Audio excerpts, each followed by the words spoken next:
नमस्कार। प्रभात साक्षी news network और आप सभी का स्वागत है।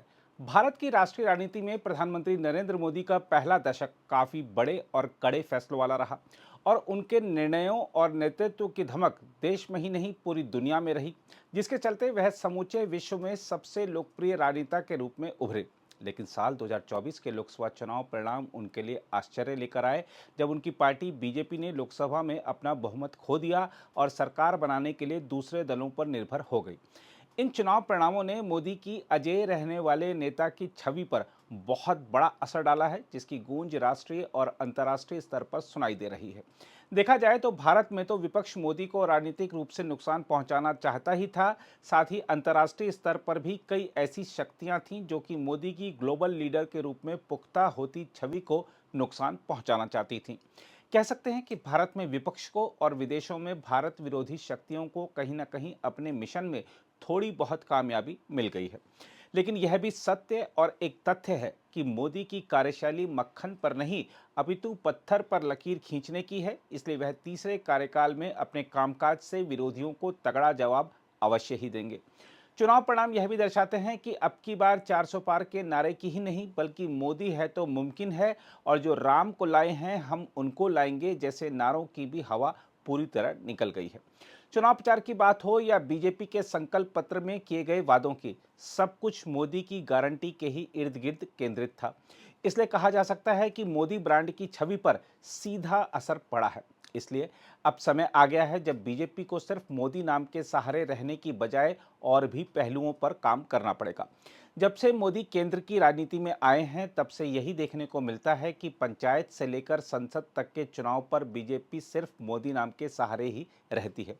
बीजेपी ने चुनाव में मोदी की गारंटी के अलावा विकास भी और विरासत भी का नारा दिया था और करोड़ों लोगों के गरीबी रेखा से बाहर निकलने तथा भारत के सांस्कृतिक गौरव की बहाली की दिशा में कदम उठाए गए जो हैं उनका हवाला दिया था। फिर भी वह स्पष्ट बहुमत से बहुत दूर रह गई।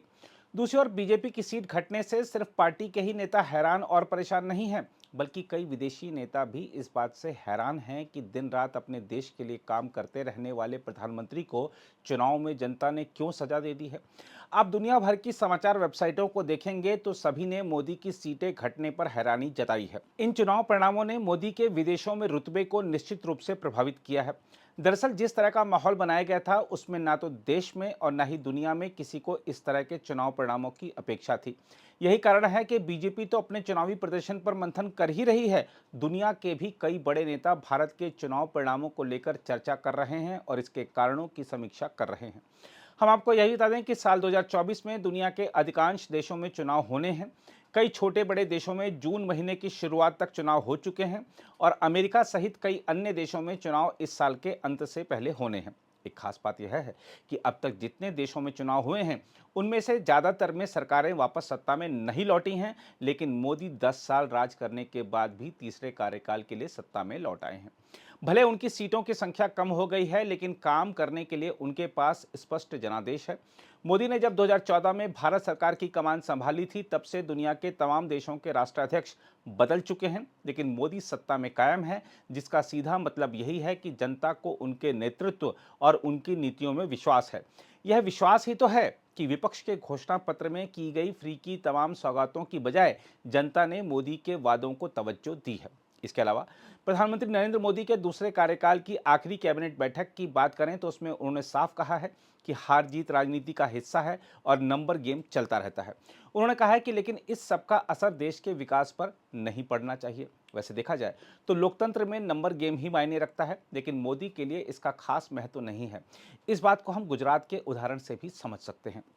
मोदी के मुख्यमंत्री रहते हुए बीजेपी ने साल 2002 में 127 सीटों पर जीत हासिल की थी। उसके बाद पार्टी अगले चुनाव में 117 सीटों पर और उसके बाद 116 सीटों पर पहुंच गई थी। यही नहीं, मोदी के दिल्ली आने के बाद गुजरात में जो पहला विधानसभा चुनाव हुआ था, उसमें बीजेपी 99 सीटों पर आ गई थी। लेकिन 2022 के विधानसभा चुनाव में बीजेपी ने गुजरात में अब तक के सारे रिकॉर्ड तोड़ दिए थे। नंबर गेम ऊपर नीचे होता रहा, लेकिन मोदी ने गुजरात के विकास को जरा भी प्रभावित नहीं होने दिया। बहरहाल देखा जाए तो लोकसभा चुनाव परिणाम से पहले तक माना जाता था कि देश में मोदी के बराबर का कोई नेता नहीं है, लेकिन विपक्ष के तमाम नेताओं को जनता ने जो ताकत दी है उससे मोदी के आसपास अब कई सारे नेता खड़े हो गए हैं। नई संसद में जो दलीय स्थिति बनी है और स्पष्ट बहुमत की बजाय गठबंधन सरकार की जो नौबत आई है, उसको देखते हुए मोदी की चुनौतियां तो बढ़ गई हैं, लेकिन मोदी चुनौतियों को चुनौती देकर मंजिल पर समय से पहले पहुंचने वाले नेता हैं। यह बात सबको याद रखनी चाहिए।